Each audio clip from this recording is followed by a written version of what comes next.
Hello everybody and welcome to the Aviation Show, brought to you as always by the fabulous Pima Air and Space Museum in Tucson, Arizona. And while we are somewhere very warm today, it is not Arizona, we're in the West Country in Bristol at the incredible Aerospace Bristol Museum and with Ollie Merrick. And we're in a very special collection. Ollie, what do you do here at the museum and why are we in this new shed at the museum? So I'm the Visitor Experience and Retail Manager. And we're in 16R, the home of the Rolls-Royce Aerospace Collection, which only opened on the 1st of August. So it is our newest hangar. It's an old hangar, but we're very proud to have it and house a fantastic, dare I say, world-class collection of aero engines. And this is fantastic because the collection for the last little while hasn't been able to be seen by the public, has it? So this was all locked behind closed doors due to COVID restrictions, and then later MOD, Ministry of Defence restrictions meant that people couldn't access it. So a lot of these engines were not far away, but behind the security of Rolls-Royce. So we're very proud to have them on display now to the general public. So we're not going to be doing the full tour, because it's warm. It's warm. And you said that takes about an hour and a half to look at all the engines. But we're just going to pick out a few of the gems and just sort of see what we have and encourage people to get and let everybody else who's now standing behind us have a look around. So do you want to lead the way, sir? Will do. Do come in. Do come in. It's all right. So we're at the beginning. What do we have here? So as I said, these engines were all stored at Rolls-Royce, looked after by the Rolls-Royce Heritage Trust, and it tells the story of Rolls-Royce and Bristol engines, aero engines. It starts in the 1920s with an American engine, the Curtiss engine we have here. It's a V8 water-cooled piston engine. And these were being used by RAF trainer aircraft, and no disrespect to our American friends, but they were not very reliable. This is the early days of aero engines. So the Ministry of Defence asked Roy Fedden, who was based in Bristol, in fish ponds, working for Brazil Straker, an engine company, if they could maybe look at making them more reliable. And so they did, and he took it apart, and he increased the life of these to about 200 hours, which for the 1920s was incredible. So this really is where the Bristol aero engine development started, with improving an existing design. Rolls-Royce, who were very protective, still to this day, of their intellectual property and designs, were impressed with what Roy Fedden had done with Brazil Straker. So they allowed him and the company to build their engines under license, because these Hawk engines, these could not be produced in the quantity they wanted. They were over stretching themselves. So Hawk engines and then later derivatives were built in Bristol under license by Roy Fedden and his team at Brazil Straker. So it starts with an American engine and then goes on to Rolls-Royce. But Roy Fedden was looking at the future. And this was the very early days of aero engines. And so they were looking at radial, rotary, air-cooled, water-cooled, everything was in contention. What would be the dominating force? So he, Roy Fedden, fantastic engineer, eventually came up with the design of the Jupiter engine here. Fantastic engine, the king of the radials, the reliable radial. This is a world-class engine for the time. Unfortunately, the company was suffering financial difficulties post-World War I, and they went into receivership. By then, they were called Cosmos Engineering. The Bristol Aeroplane Company, that just renamed itself up here in North Bristol, were convinced to purchase the aero engine side of the business, and crucially, the engineers came with them too. So now, Bristol Aeroplane Company had its own aero engines and the engineers, more importantly, who could improve them and make the next generation. So the Jupiter here, truly a world-class engine. At the Paris Air Show, shortly before the Second World War, 80% of aircraft were powered by Jupiter or Bristol engines, but mostly Jupiter. Because it is iconic, isn't it? It's one of those engines, like you said, that there's everywhere, it's flown in everything. a lot of the prototypes that you see coming later in the 30s first flew with Jupiters as they waited for the more powerful things, which are over there, Yep. to come on stream. And just a little line on Fedden, because he's there for just about the entire life of the Bristol engine side of things, isn't he? Right through to almost the takeover by Rolls. He passes away Not in quite the that far, but he came and went. Yeah. He was, As he, is the one for engineers. there were differences within the company. He was a strong character, and it was his way or the highway, which didn't please potentially the directors of the company. Yes. But he was a very strong-minded man. It's a very diplomatic way of putting it, yes. So carry on, sir. So yeah, the Jupiter, as I said, 80% approximately of the aircraft. This is many nations at the Paris Air Show in the 1920s, late 1920s, were powered by Jupiters. These were produced in Bristol and produced all over the world. So they were built under license in many countries. I'm not going to name them all because there were so many companies and countries using them, but the big names in World War I and II. So Yugoslavia, Czechoslovakia, Belgium, Britain, of course, France, Spain, Germany, Japan, America, Belgium, France. You know, it's basically all the big names. You name it, the Jupiter was powering their aircraft. Poland as well, which would prove awkward when World War II started, because there were derivatives of Bristol engines from Russia attacking Poland and from Nazi Germany attacking Poland, and Poland were defending themselves with Bristol-derived engines. Although they stopped building them under license, they did influence them in their own designs. So the French Gnome company took this on further and further. BMW in Germany, Shvetsov in Russia continued to develop these, and they became their own designs. But it started with a Bristol design by Roy Fedden, which really set the Bristol Airplane Company up as an engine company as well as an aircraft company. So where to next? I think further on through the history. Super. Special access beyond the barriers. So we've moved on. So the Jupiter? The Jupiter is the star of the early show. Then designs get.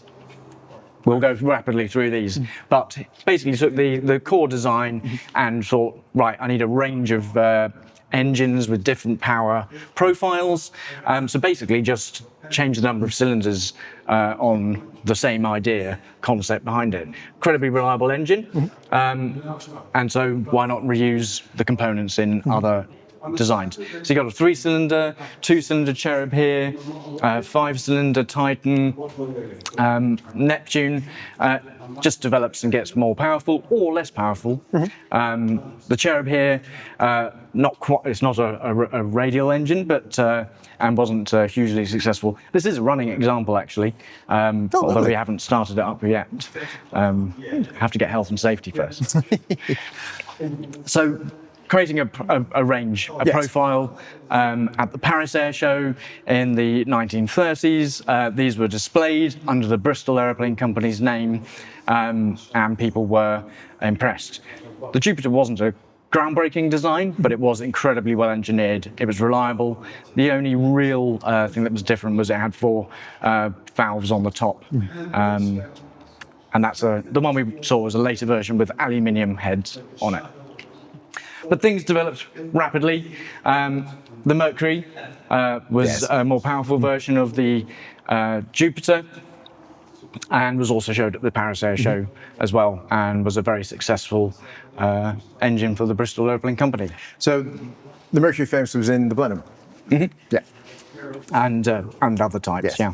And it has that fabulous sort of tappety noise when you see the aircraft restoration companies want to fly. Again, this is a standard sort of piston engine, but Roy Fedden, and his team already had ideas on the next stage, which would be sleeve valves.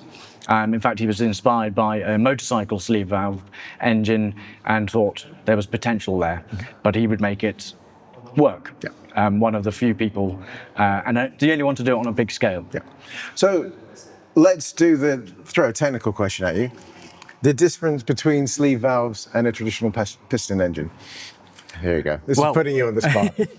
First of all, I'm more on the history side of things than the engineer side of things. But the sleeve valve effectively is a simplified version. You lose all these poppets on the top, and all the air, fuel mixture, everything is occurring within the cylinder, within a sleeve.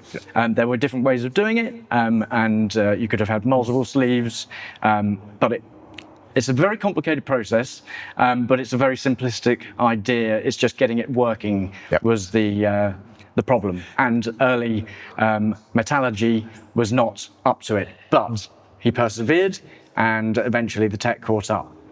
Another thing at the time was aviation fuels were not standardized. Yeah. It was very much whatever you had available. People understood there were differences between aviation fuels.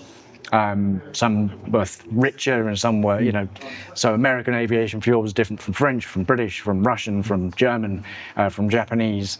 But when it became understood, octanes, it became much easier to make reliable engines because you had to standardize. You said, this is the fuel you put in this engine, and then you got guaranteed power, simplified a lot.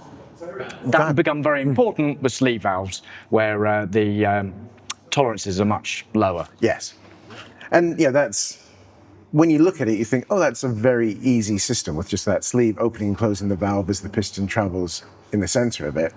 But it's that minute tolerances and the oil levels. If it goes wrong, it goes horrendously wrong. But once it's working, it's actually incredibly reliable and low maintenance because it's all contained within the cylinder. Of power. The best way to explain it is to show you one, and we have one up there, which I'll turn on, and you can film the process going on inside. But yeah. So sleeve valves. We haven't quite got there yet, so we've got the Hydra here, which was not successful. It was a bone rattler of an engine, but Roy Fed and his team are developing ideas, pushing the boundaries of what's available. And I guess this is the difference between Bristol's and Rolls, isn't it? Rolls are staying inline. Inline, water-cooled radiators. There was the perception that because they had a lower profile, that it was less drag. So even though the early Rolls-Royce Merlins were less powerful than the Bristol Hercules, they thought the drag would outweigh that. They forgot to take into account radiators under the wings, which caused the equivalent amount of drag. So meant there wasn't actually much in it between the large radials and the more inline air-cooled, water-cooled engines like the Merlin. But of course, the Merlin, iconic, legendary, powered some fantastic aircraft, not to be overlooked. So we're very pleased to have one here. Fantastic, yeah. But it is not a Bristol product. But I love this. I love the sound of them. Other than the Spitfires flew from here. And Hurricanes. And Hurricanes. Yep. But there was a lot of interchange between Rolls-Royce and Bristol engines. So the Bristol Beaufighter Mark II was powered by Merlin engines because they had a surplus and Bristol were struggling to produce their engines. Equally, Lancaster, one type of them, had Bristol Hercules engines because Rolls-Royce couldn't produce. So it was about the power egg, which Roy Fedden pioneered in the UK, meaning that you could take one engine off and put another on relatively easily. Not saying you'd swap a Merlin directly for a Bristol, but that meant the wings were ready to go, and it wasn't a huge leap to change which engine you had on it, even if it was an entirely different type and manufacturer. Yes, the pictures of the Bristol-powered Lancaster confuse people. Yeah. Because it looks like you're expecting it to, but it doesn't. Yeah.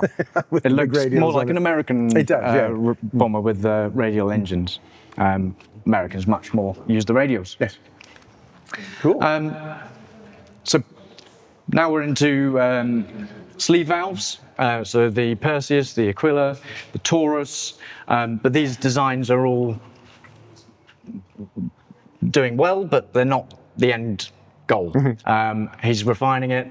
They were used, the Perseus was used on some great aircraft, but it wasn't until we get to the really successful Hercules, which there's a book in it, and it's been written, and it's in our shop, and it's a fantastic engine. It powered so many different types of aircraft, all the way through to post-war transports. Indeed, the French Nord Atlas was still flying and still could fly with one of these. But you've got to know what you're doing with the sleeve valves. Yeah. So famously, Halifax was Hercules powered. Yep. During the Second World War, and and it's. You're right. It's an iconic engine. It does everything. But of course, I'm just sort of looking over here because the next step is literally turning this up to 11, isn't it? And you get a truly fabulous engine. As a Hawker fanboy, as Professor Gray knows about some of my past, the Centaurus, when we get to it, is the peak of sleeve valve radial engines, isn't it? I think it's the peak of radial aero engines, Ooh, really. he went and said it. There we go. They got him on camera as well. Because by then it was doing everything fantastically. It was incredibly powerful, but also that was the end of the line, really, because turboprops, jet engines, turbines took over the show. Let's go over and have a look. The Pima Air and Space Museum in Tucson, Arizona is home to one of the largest non-government funded aviation and space museums in the world. Featuring nearly 400 aircraft, the museum is home to an incredible collection like NASA's NB-52 X-15 dropship and 747 SP Sophia Airborne Observatory, to a wealth of rare military types from air forces all around the world, to the first production 777. Whether you're a military or civilian aviation geek, there will be an incredible aircraft around every corner of this epic 80-acre site for you to explore. As the Aviation Show's partnership with the Pima Air and Space Museum enters its third year, we're delighted to say that Pima is truly a top of your bucket list museum to visit. And it keeps getting better, as this year the Tucson Military Vehicle Museum will be opening right next door. To find out more about the incredible collection and the fantastic events coming up at the Pima Air and Space Museum, and of course the Tucson Military Vehicle Museum, head over to www.pimaair.org to plan your trip to one of the world's great aviation collections, and one that now includes tanks next door, if that's your sort of thing. Because it's not small. No. Worth just looking at the fantastic gearing, or the insane gearing, which the complexity is due to these gears at the front here. They control the sleeve valve movement.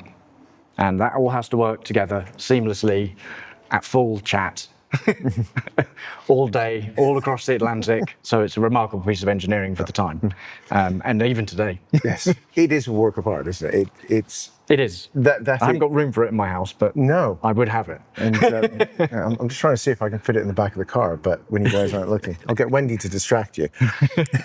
But it's interesting because I know the Sabre very well, the other famous sleeve valve engine, and of course with that being an H pattern opposed, it is simpler, but then you have the ability in the Centaurus to get even more bang for your buck for it.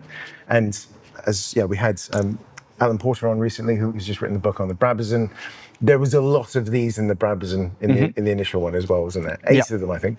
8 paired to one drive, well, not one drivetrain because it had contra-rotating props, but the Brabazon, often maligned, but it was a fantastic bit of engineering, and it set the way for the future for Britannias, and the infrastructure is often, when people talk about the costs and calling it a white elephant, which I think is grossly unfair, they're often taken into account the Brabazon hangars, the runway, the extension, the demolish of the village of Charlton.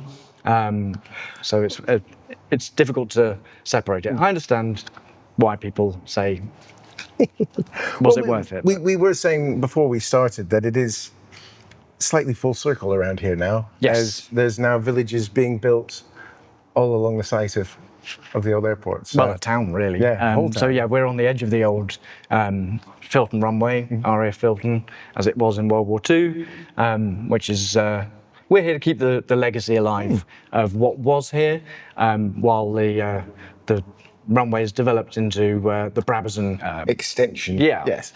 But on the flip side, it means we've got lots of customers moving in next door. So, Terrific. swings and roundabouts. But yeah, might be worth showing the operation of the Yes. sleeve valves. So this is a Centaurus sleeve valve radial, which was used post World War II on many aircraft as well. And it is a fantastic thing to watch. And it helps explain it much better than my words can do. Quite noisy though. Not as noisy as the real thing. So the sleeves in here, you can see them doing their thing as they rotate and they go up and down, all done by gears, allowing the fuel mixture in and the air, creating the compression, and driving the propeller.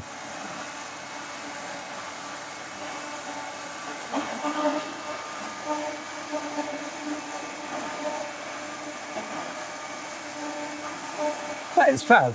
That really does show taking the complexity of the gear train and putting it into motion. Just sort of makes you see. I don't want to keep saying complexity because it is very finely engineered and it does the job, doesn't it? And it is a beast. I sometimes am a bit hard on the poor old Centaurus, saying it's fabulous when it works, but it's it is just one of those, that sort of end of the road, because behind us we then have everything that comes next. Yep. And the interesting thing about having the Rolls-Royce collection here is that it's encompassing quite a few manufacturers, isn't it? It is, So yeah. whereas a lot of people will think, oh, that's a Rolls-Royce engine, because I just sort of, we have the Pegasus over there, which is jumping ahead a little bit, but that was a Bristol engine that went into the Harrier. Bristol Siddeley. Yeah. Yes. Yeah. We won't go into all the mergers, because 1950s and 60s British amalgamation is overly complex for... It does get rather messy, yeah. But that's why we have such a range of engines here, because some of them were merged with Bristol, some merged with Rolls-Royce, and then 1966 Rolls-Royce and Bristol aero engines became one. Yeah. But that's why the Olympus here, for example, that's why it's now known as a Rolls-Royce Olympus. But originally it was a Bristol Siddeley, and we've got a few variations here. We've got Vulcan, TSR2, and Concorde. I think we might have more Olympus engines at this museum now than certainly anywhere else in the UK. I'd have to check. Duxford might be close because they've got Vulcan, Concorde, but Yeah, they just hoard everything down there in Duxford, don't they? So it's I just keep coming back to it because the Olympus is fabulous because it starts off Vulcan unafterburnt, add an afterburner famously for Concorde. Did TSR2 have an afterburner? yes. Yes. But it's just such an adaptable engine that is able to have a very, very long life. It was used in marine applications. It was used in power plant applications as well. But in aircraft, Vulcan, TSR2, which was cancelled. Let's not get into the controversy there. No. Concorde, and one Canberra. Yes. But that was it for the aerial application. But then marine, Yes. powering frigates like the HMS Bristol, which had Appropriately. appropriately, yeah, which was retired a couple of years ago. But yeah, a fantastic engine. There are still running examples today, someone on the back of lorries and things. So Of yeah, course, the two Vulcans at Doncaster and Southend. yeah. Fire theirs up every once in a while. But yeah, so I think let's go over here because I think turboprops is a great story because that famously was what was supposed to be in the Brabazon. Yeah. but then also powered my favorite Bristol aircraft, the Britannia. So, Britannia, a beautiful aircraft. Yes. Yeah. Should we wander over? And I apologise to everybody watching this, seeing my forehead glistening away because it's been 2 very warm days and I'm just struggling away on it.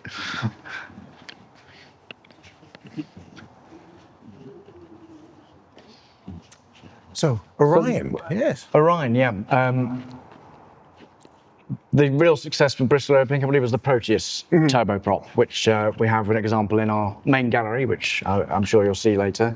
The Orion, therefore, didn't achieve the success it should have or could have, but that's because the Proteus was better. Yes. Same company, one product better than the other. You're not going to focus your energies too much on the one which is less popular.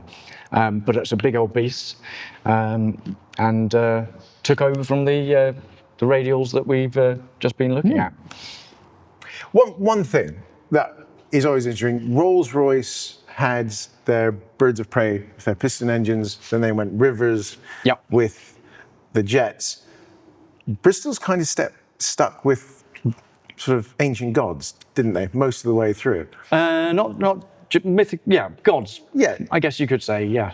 Mythical Mythical beings. mythical beings. Some people say sort of Greek, or but there's also Scandinavian, Thor, ramjets, and the like. But yeah, evocative of the time, and nowadays engines often get numbers. Although Rolls-Royce went back to using river names for the Trent. It'd be interesting to see how it continues, because there was a period where it was RB 199s and which doesn't have quite the same ring to it. But yeah, iconic. The Pegasus, Proteus, Thor, Orion, Hercules. You know, there's a story there, I think, in itself. Centaur. Centaur, yeah. So we sort of get to the point here, really, where we start getting more into the Rolls-Royce post-merger side of things. And I think it would be fun, because, dear listener, we are doing a very condensed version of this tour. How long is it if you were to come along, and which days can you do the full tour? Let's take it like that. The tours are available Tuesday, Thursday, and Saturday at the moment. There's a limited capacity, and so far we've sold out on every single one. So people wondered if there were enough aviation fans out there to do an engine-based tour. There are, so far. And it's not just the engineering, it's the history, it's how the companies link together, it's the development of aircraft. So it's not just engine, but some of our fantastic volunteers here worked on some of these. The more modern ones. Yes. They're not, the older ones are no longer around. Well, let's wander down here, and because we won't keep you for much longer, because the thing that I think is fun is starting, over in the corner with the early engines and ending up with the fan from the Trent, which is just huge, and one that most people probably don't realize that they've probably flown on an airplane that has been powered by them. But you're sort of coming full circle as you do the tour. What do people say? You did a tour this morning. What was the sort of reaction and the sort of questions that people would be asking as they get to look around? Well, it's open to anyone who wants to do it. So there's a range. You've got to find the range of interest, because some people want to know the most minute detail and the torque and the thrust, and other people will want to know what was it used in and how does this connect to the history they know. So yeah, it's about finding a nice balance, and then of course you can have all sorts of questions afterwards if you want to delve much deeper. Hence why I've got notes, just because there's so much information. I've been at the museum 8 years. No one knows everything. There's just so much to learn about the Bristol Airplane Company, all its different divisions. It still exists today under different names: Rolls-Royce, Airbus, BAE Systems, just across the road. So the history hasn't stopped. Every day there's a new bit of history. Our most modern engine is a lift fan from the F-35's rival, but we've got a few more engines before that. One thing we did miss out, we have a Frank Whittle engine here as well. So it starts with the very early days of jet, all the way through to the modern day, to technically, well, we'll see it in a second, but that would be top secret if it had been successful. So we're lucky to have it. It is fantastic that the collection is available to be seen again, and what a fantastic way to lay it out, just with that sort of journey as we come through full circle on it. And I think one of the questions I did want to ask is, you've kind of touched on it really. Tours are very popular. What has been the reaction to Hangar 16 opening up from just general response to the releases that this collection is now here and it's now open? Well, our tickets to the museum are valid for 1 year. So the fact that we're able to bring something new to people who already have an existing valid ticket is fantastic, because they've invested in us. We are an independent charity. We couldn't operate without our admissions income and the fantastic people that visit and the fantastic volunteers that donate their time. So having something new, keeping the museum fresh, bringing something for more people to see. But also, as I alluded to, there's loads of industry across the road. This was locked away for a lot of them as well. Yeah. So they're excited to be able to see things, bring their families, show them what they've been working on, or to try and indoctrinate their children into engineering, which is fantastic. That's brilliant. So, Trent fan, which I have to admit, I think the blades on this thing would look fantastic on anybody's mantelpiece. It's not a Bristol product, but it is a Rolls-Royce product. So Rolls-Royce Derby and Bristol often work, well, they do work on entirely different engines and projects. So this is very much a Derby product, but it powers a lot of airliners. Chances are, if you've been flying recently, you probably have, maybe not the Trent 1000, but a Trent derivative has powered you across the skies. Right, I'm seeing it there, and I have to admit that the lift fan for the X32 is a lot prettier than the actual X32. Yes, it's not a handsome, well, wasn't a handsome aircraft. No. Rolls-Royce, luckily, were, because of their knowledge of the Harrier, which is still in operation with the US Marine Corps, they knew about lift systems for aircraft through Bristol Siddeley developing it with Sir Stanley Hooker, who developed the Pegasus that powers the Harriers to this very day. So Rolls-Royce were given both sides of the projects of two different types, what became the F-35 and what was the X-32. Basically they would win either way, because whichever one was chosen, they operate the lift fan. So this was developed, as was the F-35's lift systems, in Bristol, the military side of Rolls-Royce, based in Bristol. Very different from the one that succeeded. Not to say this didn't work, but the other one had a wider range of operation feasibility, and so was chosen and is now in operation in many nations across the world. But nonetheless, this was not a pretty aircraft, but in some ways I quite like the lift system better than it has more of a link to the Harrier. Yes, very much so. Which I love. Yeah. I love the Harrier. Yeah, 100%. It's that straight line to the original VTOL aircraft, and the F-35 with the big lift fan in the center section is slightly ungainly.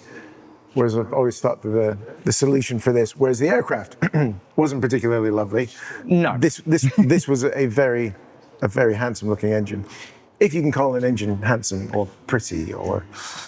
I mean, I wouldn't say the Harrier is particularly pretty as an aircraft. Ooh. I think it's handsome, not pretty. Okay, yes. But I mean, it's got a huge fan at the front, which, you know, they did with these big ears, almost on the Harrier, whereas this went for a sort of big mouth underneath, like a guppy. But planes aren't, you know, this is a military aircraft. The aesthetic shouldn't sway our love of them. Yes. So whereas This engine didn't make it into production. The J200 did, flying in Typhoon now. Typhoon, yeah. Further back where we came from, got the Tornado RB199, the Ardor, which is still used in the Nat, not the Nat, the Hawker, Red Arrows aircraft. And yes. So even though you're going quite back in the past, some of these are still in active service and being manufactured, or components are being manufactured, at least for now. The Hawk will be retired in the not too distant future. Yes. That's a whole other conversation for a different podcast. Yep. And we have a scale model of a potential replacement in our main gallery, the Aralis. Yes. Which is due to fly any time, I believe. I don't know. Yeah. I think. Anyways, that's me pulling something out of my hat. For the Rolls-Royce Aerospace Collection in this hangar, this is where the story ends. If this was still flying, this would be top secret and we wouldn't have it here. So the fact that you can get really up and close and personal, particularly with the viewing area, to something that potentially would be under the Official Secrets Act, if it had been successful, we're very lucky to have. Anything beyond is now under the still under the Official Secrets Act. So the collection will evolve and change in this hangar. You may have spotted some gaps. We're still having arrivals. Engines will go off to be loaned to other places, or be repaired, or be studied, or used as educational tools in places around the country, places like Cranfield, which was partially founded by Sir Roy Fedden, who started with the Jupiter. So the legacy continues full circle, much like the runway outside. Swings and roundabouts, history repeats and continues. Brilliant. So if people want to find out more about the collection here, where can they go? What's the website? All that good stuff. So go to aerospacebristol.org. That's our website. You'll find lots of what's on events, stuff that's coming up later this year, how to book tours, or just book tickets to the museum. This summer we're doing Kids Go Free up until the end of August, but your tickets after that, if you buy a family ticket, if you book online, you get a 10% discount, and they're valid for a year, and there's plenty to see and do. Not just new things like this, but we also have some fantastic events. Mach 2 Motor Show, Lego Days, lots of exciting stuff I can't tell you about yet until it's signed, sealed and delivered, but check out the website. Check out the website. All the links in the description below. Ollie, thank you so much for taking the time to melt with us in this fantastic new hangar. Excellent. So, thanks a lot, everybody. Take care. I'd like to say thanks to all of our fantastic supporters over on Patreon. If you head over to our Patreon page, you can join the fun from just £3 a month, plus a bit of VAT, get your name in these very credits, and get all the episodes ad-free and early as soon as I get the edit finished. The Aviation Show is hosted and produced by Matt Bone and is a Boney Abroad production.